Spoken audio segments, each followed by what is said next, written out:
Welcome back to Hopetales, where ordinary people rise in extraordinary moments. Today's story takes us 30,000 feet above the ground, where a captain fell unconscious, and a young woman stepped forward to save an entire flight. The early morning sun bathed John F. Kennedy International Airport in golden hues as Flight 482 prepared for departure. The Airbus A320 gleamed under the tarmac lights, engines humming softly in anticipation of liftoff. Inside, passengers settled into their seats, their faces calm, some absorbed in books or laptops, others simply watching the awakening city stretch out beneath the wing. Among them was Emily Carter, a young woman traveling to Chicago for work, a routine flight, ordinary in every sense. But the ordinary was about to give way to the extraordinary. Flight attendants moved down the aisles, performing the pre-flight checks with meticulous precision. Overhead bins clicked shut, safety cards were stacked neatly, and the soft murmur of conversation was punctuated by the occasional click of a laptop or a sip of coffee. A family of 4 secured their young child. A businessman adjusted his tie, and a college student stared dreamily out the window at the sunlight, glinting on the wings. The cabin was calm, serene, and ordinary, a stark contrast to what the sky would demand in the next hour. In the cockpit, Captain Michael Harper and First Officer Rachel Adams executed their pre-flight routines with practiced synchronicity. Captain Harper, a veteran of 25 years in the skies, ran through systems with the confidence of countless hours, his eyes scanning each instrument with methodical focus. Rachel Adams, a skilled and composed co-pilot, double-checked navigational data, monitored communications, and ensured all systems were functioning properly. Together, they moved as a seamless unit, the kind of unspoken trust that comes only from experience and repeated flights. Outside, the rising sun glinted off the wings, promising a smooth ascent over New York City. The Airbus began its taxi to the runway. Engines roared in a measured symphony as the plane accelerated. The city below shrank rapidly, buildings, cars, and streets blending into a mosaic of human life. Passengers felt the familiar vibration under their feet as the aircraft lifted gracefully into the sky. The clouds stretched endlessly, tinged with gold from the rising sun, painting a serene picture, yet the calm was fragile. 20 minutes into the flight, as Flight 482 leveled off at cruising altitude, a small anomaly appeared on the cockpit screens. A minor fluctuation in cabin pressure, almost negligible, but in aviation, even the faintest whisper of irregularity warrants attention. Captain Harper frowned, adjusting the altitude slightly and observing the readings. All systems seemed normal, yet his instincts whispered unease. The sky, vast and indifferent, seemed to hold its breath. Passengers continued their routines, unaware of the growing tension above them. Emily gazed out the window at the horizon, mesmerized by the endless stretch of clouds. She had flown countless times, yet the sky never ceased to inspire a quiet awe. Little did she know, it would soon demand far more than admiration. It would demand courage. Then, abruptly, the aircraft shuddered. Not turbulence, not a routine bump, but a precise vibration, mechanical and alarming. Emily instinctively gripped the armrest. Around her, passengers shifted nervously, some glancing toward the ceiling, others exchanging uneasy looks. The cabin crew maintained their calm demeanor, though their tense movements betrayed concern. In the cockpit, chaos erupted almost instantly. Captain Harper slumped forward, unconscious, his hand frozen over the controls. First Officer Rachel Adams reacted immediately, fighting to stabilize the autopilot while attempting to communicate via radio. Red warning lights blinked across the panels. Engine pressure fluctuations. Minor autopilot errors, altitude deviations. The radio crackled with static, and the looming shadow of crisis descended over Flight 482. In the cabin, passengers began to notice subtle changes. Drinks trembled in cups, overhead bins rattled. A low hum of tension permeated the air. Emily's instincts sharpened. Her heart raced, not in panic, but in awareness. Something unprecedented was unfolding, and she felt, deep within, that she needed to observe, to prepare. The plane was slightly tilted now, the autopilot struggling to maintain balance, and the sun's reflection on the wings seemed harsher, more stark, a reminder of the fragility of this floating vessel. Emily scanned the cabin. Families clutched children, elderly passengers gripped armrests. Flight attendants moved purposefully but cautiously. Each subtle tremor, each flicker of the overhead lights, each vibration of the aircraft resonated with the weight of the unfolding crisis. She recognized patterns. Small details that hinted at the seriousness of the situation. The faint shaking, the slight descent, the intermittent flicker of the cabin screens. Her mind raced, cataloging possibilities, weighing risks. Outside, the horizon streaked past at an unusual angle, clouds appearing closer, almost menacing. Emily sensed the urgency in the air before anyone else did. The aircraft was still airborne, still stable for the moment, but the calm morning had ended. Every passenger, unaware of the cockpit emergency, felt the subtle tension creeping through the cabin. The sky above, once vast and serene, now seemed to close in, indifferent to the lives it carried. In the cockpit, Rachel Adams adjusted the controls with precise determination, aware that one miscalculation could spell disaster. Captain Harper remained unconscious, and communications with air traffic control were unreliable. Every second counted, and the responsibility to prevent catastrophe rested on the shoulders of the crew and soon, unexpectedly, on Emily as well. The plane shivered again, a gentle but unmistakable signal that the autopilot was fighting to maintain altitude. Emily braced herself, gripping her armrest, scanning the cabin and then toward the cockpit door. A quiet determination replaced fear. She felt the weight of the moment, the invisible line between chaos and safety. The ordinary passenger within her was fading, replaced by awareness that she might need to act, to make decisions, to influence the flight's outcome. Above the clouds, fighter jets were beginning to be scrambled, monitoring Flight 482's trajectory. They were ready, trained for emergencies, watching a potential disaster unfold. But the sky had chosen a different kind of hero, a passenger, unnoticed, whose instincts and courage would soon alter the course of events. Emily's gaze hardened. Every vibration, every flicker, every hum of the engines told her something. The aircraft, the pilots, the passengers, all depended on calm, precise action. And for the first time, she realized that she might no longer be just a passenger. The sky waited, indifferent, vast, and limitless. But within the cabin of Flight 482, ordinary had become extraordinary. Emily Carter, seated quietly at 30,000 feet, sensed that the next moments would define not just the flight, but the lives of everyone on board. The extraordinary was about to begin. High above the eastern United States, Flight 482 sliced through the thin morning clouds, but the serenity outside the windows contrasted sharply with the turmoil building. Inside the aircraft, the passengers, still unaware of the full extent of the situation, shifted uneasily as the plane trembled for the third time in just a few minutes. What had begun as a routine flight to Chicago had now drifted dangerously off balance. And yet only one person in the cabin truly sensed the weight of what was unfolding. That person was Emily Carter. She felt the plane's subtle descent first, a slight sinking sensation that anyone else might have mistaken for turbulence. But Emily's instincts sharpened. Something was wrong. The overhead lights flickered once, then steadied, but not before the passengers glanced up nervously. The faint hum of the engines shifted pitch, the kind of change that only someone paying close attention would notice. Emily was paying close attention.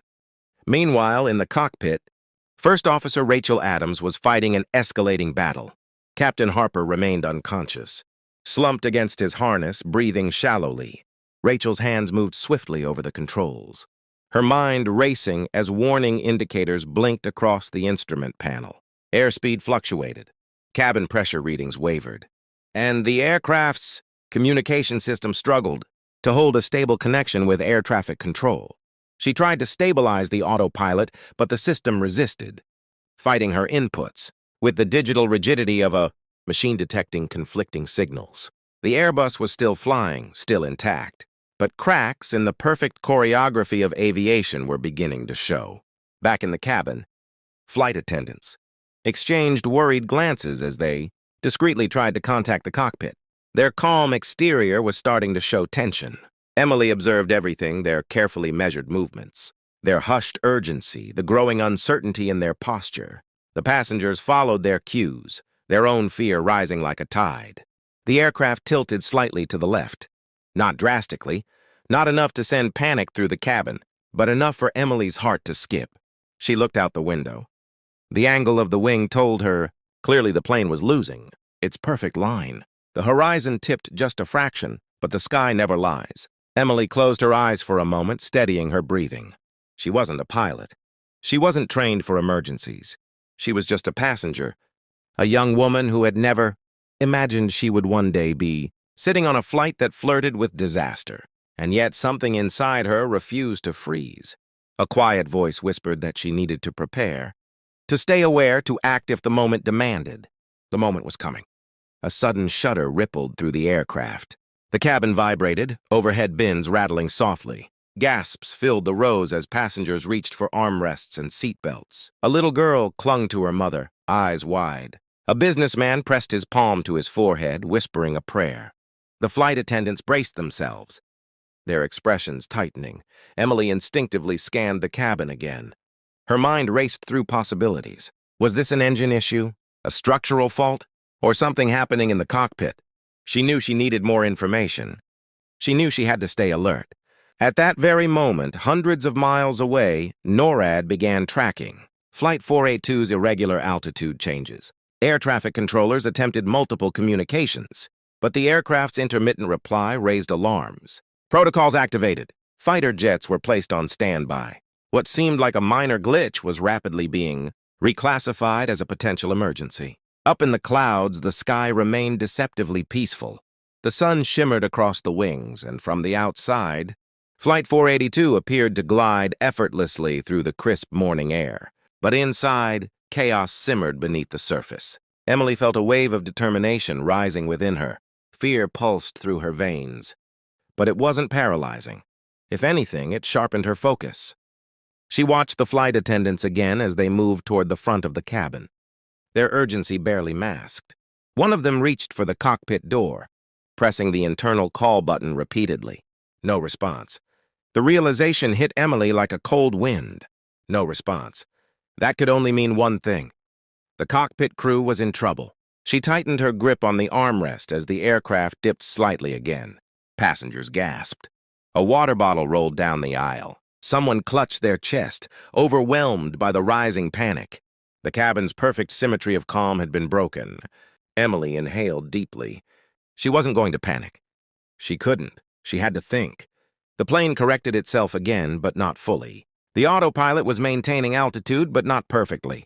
It was doing enough to keep the flight stable, for now. But Emily sensed it clearly. This stability was temporary. Something worse was building just beneath the surface. Outside, the clouds grew thicker as the Airbus continued westward. The sun flickered through the gaps, casting patterns of light and shadow inside the cabin, as if mirroring the rising tension within. Emily watched the shifting light with a strange sense of clarity. She could feel the moment approaching. The moment where someone would need to step forward, where someone would need to act, where someone would need to save lives, and she knew, without fully understanding why, that the sky had chosen her. In the cockpit, First Officer Adams attempted once again to regain stable communications. Her breathing quickened. She was alone, responsible not just for the plane, but for the lives within it, hundreds of souls. Unaware of the storm silently building, she pressed the emergency transponder again, hoping the signal reached someone. Anyone. Back in the cabin, passengers whispered among themselves. A few wiped tears. One man clenched his fists, trying to calm his shaking hands. The quiet panic was spreading like smoke. And in the midst of it all, Emily Carter slowly unbuckled her seatbelt. Not in fear, not in recklessness, but in purpose. She stood, steadying herself against the subtle tilt of the plane. She looked toward the front of the aircraft, toward the cockpit where the true crisis was unfolding. She didn't know what she would find. She didn't know what she could do, but she knew she had to try. She began moving forward, heart pounding but mind sharp. And with every step she took, the sky held its breath, because fate was shifting. A hero was awakening, and Flight 482 was entering the most critical phase of its journey. Emily moved slowly up the aisle, every step steady, every breath controlled. The cabin trembled beneath her feet, a subtle reminder that the aircraft was no longer fully under command. Passengers watched her with wide, fearful eyes, some silently pleading for answers, others frozen by panic. But Emily kept walking, her focus locked on the front of the plane where the cockpit door stood, like a barrier between hope and catastrophe. The plane dipped again, just slightly, but enough for overhead panels to rattle once more. A food tray slid off a seat and clattered onto the floor. A baby cried. A man braced himself against the wall, his knuckles pale. The chain reaction of fear rippled through the cabin. Emily felt it pressing against her like a heavy wave, but she pushed through it, her mind sharper than ever. The flight attendants were at the front of the aircraft, their faces pale, their movements urgent yet controlled. One of them attempted to make contact with the cockpit again, pressing the emergency call button repeatedly. Still no response. Another checked the manual override system but stepped back with frustration. It wasn't functioning. Something was wrong, terribly wrong. Emily approached them, her presence unexpected yet strangely grounding. The attendants studied her face for a moment, recognizing the seriousness in her eyes. They didn't know who she was, but they sensed her clarity. Someone needed to reach the cockpit, and she was already standing before the door with purpose. The plane shook harder this time. A vibration coursed through the cabin as the aircraft momentarily lost a few 100 feet of altitude before stabilizing again. Gasps filled the air, and seatbelts snapped into place as passengers scrambled to secure themselves. The sudden shift drew a thin line of fear across Emily's spine, but it didn't stop her. She reached for the cockpit door handle. Locked! She pressed her ear to the door. Nothing, no voices, no movement, just the hum of machinery and the muffled throb of warning alarms inside. Behind her, the cabin fell into a tense silence as everyone watched. The young woman standing before the cockpit, the one place where every answer waited. Emily stepped back and examined the door. She remembered seeing the procedures in documentaries and safety. Briefings, cockpit security, emergency overrides, fail-safe mechanisms. Her mind raced through every possibility. She searched for the right switch, the right sequence, the right way to gain entry without causing further panic. Then she saw it, the emergency mechanical release panel. Her hands trembled slightly as she opened the small compartment, revealing the manual override system. The flight attendants stepped closer, their expressions shifting from desperation to cautious hope. Emily studied the mechanism, visualizing the internal locks as she took a deep breath. The aircraft shook again, harder this time. Outside, the sky had shifted. Clouds had thickened, and the horizon glowed with a pale shimmer. Far behind them, 2 F-22 Raptors had already taken off, climbing rapidly toward Flight 482's altitude. NORAD radar blips flashed red, their screens tracking the drifting path of the Airbus. To the controllers on the ground, this wasn't just a minor incident anymore. This was a potential mid-air emergency requiring military response. The fighter jets cut through the sky with controlled speed, engines roaring like thunder as they climbed above the cloud layers. The pilots monitored altitude, distance, trajectory, everything pointing to an aircraft in distress. Back inside the Airbus, Emily gripped the manual override lever and pulled. The lock mechanism released with a metallic click. She pushed the cockpit door open slowly, expecting movement, voices, something. But what greeted her made her freeze. Captain Michael Harper lay slumped, unconscious in his seat, his head tilted to one side, oxygen mask half attached. First Officer Rachel Adams was still in her seat, pale and drenched in sweat, struggling to maintain control, with one hand while clearing warning messages with the other. Red and amber lights illuminated her face, painting a picture of pure exhaustion and urgency.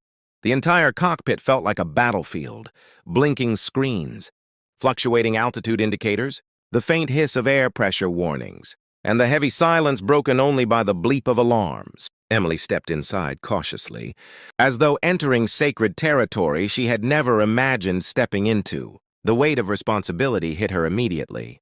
Hundreds of lives, including her own, were now hanging in a balance, so fragile it felt like a single mistake could shatter it. Rachel's strength was failing. Her hands trembled as she tried to stabilize the aircraft again, but the autopilot continued to fight against her commands. Sweat trickled down her temples. Fatigue etched lines across her face. Emily's gaze snapped to the controls.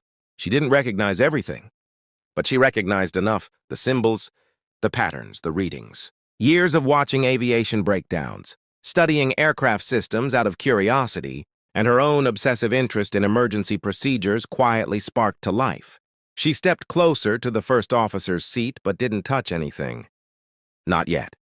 She scanned the screens, noting the irregular airspeed, the slight but dangerous descent, the autopilot conflict indicators. The aircraft was flying, barely, but the system was degrading second by second. Rachel struggled again to reach for a switch, but her hand shook violently. Emily hesitated, caught between fear and instinct. But the hesitation didn't last. Outside the aircraft, the two F-22 Raptors closed in, their sharp silhouettes cutting through the white clouds like steel arrows. They approached from behind, moving into position on both sides of the Airbus. Their presence was both reassuring and ominous, a reminder that the ground had lost communication, and the jets were preparing for a worst-case scenario. From the cabin windows, passengers caught their first glimpse of the fighter jets. Gasps and whispers rippled through the rows. Some cried. Some prayed. Some stared in disbelief. The sight of military jets flanking the aircraft made the situation painfully real. Inside the cockpit, Emily helped again, straightening a slipping oxygen mask, clearing a minor alarm, steadying another control just long enough to give Rachel a moment's breath. She didn't take over, not yet, but her presence brought just enough balance, just enough support to keep the disaster from arriving too soon. The aircraft leveled again, but only slightly. Emily knew the truth. The plane wasn't saved, not yet. The hardest moment was still coming. But she also knew one more truth. She was ready to face it. Because in that cockpit, with fighter jets circling outside and hundreds of terrified souls behind her, Emily Carter was no longer just a passenger. She had become the turning point. The storm outside the Boeing 787 had finally started to thin, but the aircraft continued to tremble as though it held fear within its own metal frame. Mira's hands stayed locked around the yoke, her grip fierce, her knuckles pale with strain. Every muscle in her arms burned from the endless pressure. But she refused to loosen her hold. The plane depended on her. The lives behind her depended on her, and failure was not an option she would ever consider. The cockpit was filled with alarms, flickering lights, and the low howl of turbulent wind striking the windshield. The descent had begun, the moment that tested even the best-trained aviators. The moment Mira had never imagined she would face in her entire life. Behind her, the unconscious captain lay motionless. In the cabin, passengers clung to armrests, some silently praying, others crying, many frozen with shock. A few held hands with strangers bound by the same terror. Flight attendants braced themselves, whispering encouragement to trembling passengers, unaware that Mira, a simple passenger, was guiding their fate. Outside, the storm clouds churned like a restless sea. Lightning carved jagged lines across the sky, briefly illuminating the aircraft's battered wings. Every flicker revealed the raw truth. This plane had taken more stress than it could bear, but still it flew, because Mira refused to let it fall. Altitude dropped steadily, 5,000 feet, 4,000 feet, 3,500 feet. Wind gusted with unpredictable violence, pushing the aircraft off course again and again. Mira corrected each slip with trembling arms, adjusting the pitch and roll with instinct she didn't know she had. Her breath shook, but her focus did not. Ahead, through the thinning clouds, a faint shape appeared, a runway strip cutting through the storm darkened, landscape like a promise of survival. Even from this distance, Mira could sense how unstable the approach felt. The crosswinds shoved the 787 sideways, the nose drifting as if pulled by invisible ropes. The pressure of the descent weighed on the aircraft, and the controls fought her with every movement. Yet she kept going. She aligned the nose, adjusted to the wind, held the aircraft steady despite the chaos surrounding it. Her mind went silent. Her fear, her exhaustion, her uncertainty, all blurred into one single mission. Get them home. As the aircraft neared 1,000 feet, turbulence struck again, stronger than before. The plane lurched, dropping violently for half a second before catching its lift again. Passengers screamed. Overhead bins rattled. Trays clattered somewhere inside the cabin. The cockpit shook so hard, Mira's headset nearly slid off, but she kept her hands firmly on the controls. Sweat dripped down her face. Her heartbeat thundered in her chest. Her lungs burned from holding each breath too long. The runway grew larger in the windshield, but the wind grew stronger too. It shoved the tail left, then right, then forward. Every adjustment Mira made felt a second too late, a fraction too small. But she pushed through. The Boeing 787 was heavy, unbalanced, and fighting her. But she had learned its rhythm now. She understood its fear because it mirrored her own. And just like her, the plane kept going. At 700 feet, the aircraft dipped too low. Warning tones filled the cockpit. Mira raised the nose gently, correcting the descent angle. She didn't panic. She didn't hesitate. She simply moved, guided by instinct, determination, and a quiet strength that had grown inside her since the moment the captain collapsed. At 300 feet, the plane drifted off-center again. Mira forced the yoke right, aligning the nose with the runway. The crosswind shoved the aircraft left, and she compensated again. Her arms shook so hard it felt like they might give out. At 100 feet, the aircraft was still slightly tilted. At 50 feet, it bounced in the wind. At 40 feet, she steadied it. At 30 feet, she lowered the thrust. At 10 feet, she committed to the ground, completely and without hesitation.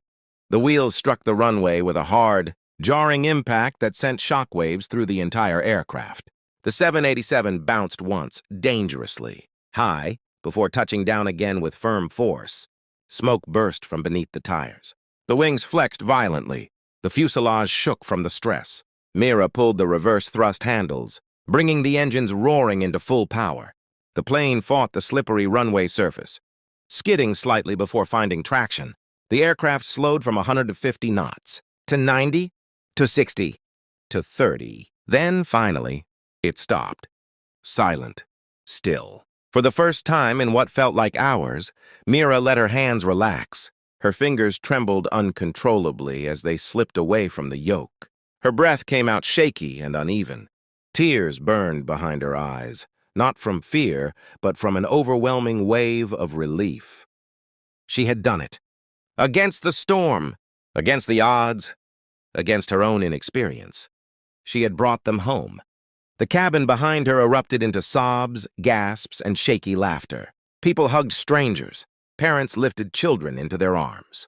The flight attendants unbuckled and rushed toward the cockpit, their faces streaked with tears and relief. Mira sat motionless for a long moment, staring at the silent instruments, the dark sky beyond the windshield, and the runway lights glowing through the fading storm. Her body trembled from exhaustion. Her heartbeat still thudded loud and fast. But she was alive, and so was everyone else. Emergency teams swarmed the aircraft. Paramedics lifted the captain onto a stretcher, stabilizing him. Passengers were guided off the plane, many looking back toward the cockpit with gratitude and awe. When Mira finally stepped out, she was met with applause, raw, emotional, overwhelming. People reached out to touch her arm, to thank her, to tell her she had saved their families. The moment felt unreal. She had boarded this aircraft as an ordinary passenger. She was walking off as a hero. News outlets across the country captured the story. Aviation experts dissected the landing. Pilots praised her composure. Families sent her letters, gifts, messages of gratitude. A week later, an unexpected envelope arrived for her. Inside lay an official offer: full sponsorship for professional pilot training. Her courage had proven what no test could measure: instinct, bravery, leadership, composure in crisis. The runway she had feared had now become her future. Mira looked up at the sky that once terrified her and smiled. She had saved lives. She had discovered purpose, and her journey had only just begun. She was no longer just a passenger. She was a symbol of hope, a hero in the sky.